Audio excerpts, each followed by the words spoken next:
In this video, I'll create this picture using a few surface modeling commands. I'll start with these objects to create the body, spout, and handle for the model. I'll be using the 3D modeling workspace with the realistic visual style. From the Surface tab, I'll select Revolve and revolve this spline around the center line. I'll select the spline and press Enter. For the axis, I can give 2 points along this center line, or I can press Enter and select the center line and enter 360 for the revolution angle. I'll hold down the Shift key and mouse wheel button while moving the mouse to change the view of the model. When creating 3D models, you'll find that you pan and zoom and change the view a lot. Looks good so far. Now I'll extrude this circle into the body of the picture. I'll use a solid that will be used to trim the surface and form the cutout for the pour spout. From the Solid tab, I'll select Extrude. I'll select the circle, press Enter, and drag to create the cylinder for the spout.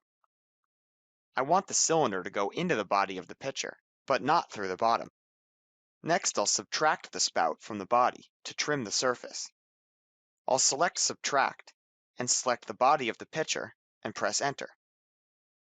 This task dialog informs me that using a solid and a surface together in some cases is not an ideal action. In this case, I'm using the solid as a throwaway object, so I click to continue the subtraction. I'll select the cylinder and press Enter. I'll create the spout using the Loft command to create a loft surface between the edge of the trimmed surface and the spline for the top of the spout. From the Surface tab, I'll select Loft. Pressing the Control key allows me to select the trimmed edge of the surface.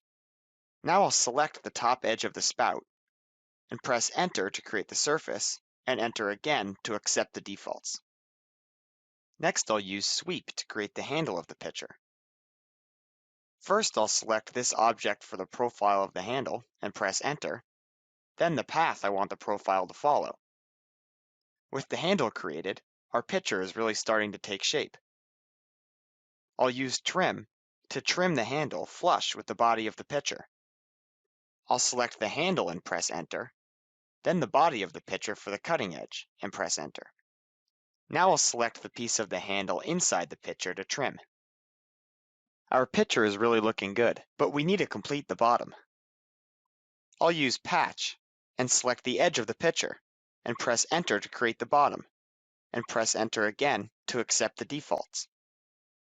I'd like to create a base on the picture so it stands off the table. I'll offset the patch to give the base a little height. The arrows indicate the direction of the offset. If needed, I can use the flip option to change the direction. I'll enter 0.75 for the offset distance and press Enter. Now I'll blend the bottom of the picture with the body. I'll start by erasing the original base surface that is no longer needed.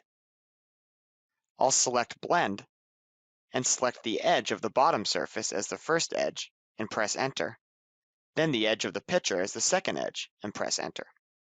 Now I'll use the continuity grip to adjust the continuity and the bulge magnitude of the surface. This will adjust how the two surfaces blend together. For continuity, I'll select G1 for the first edge and G2 for the second edge and press Enter. Next, I'll select the bulge magnitude and type 3 for the first edge and 1 for the second edge, then press Enter.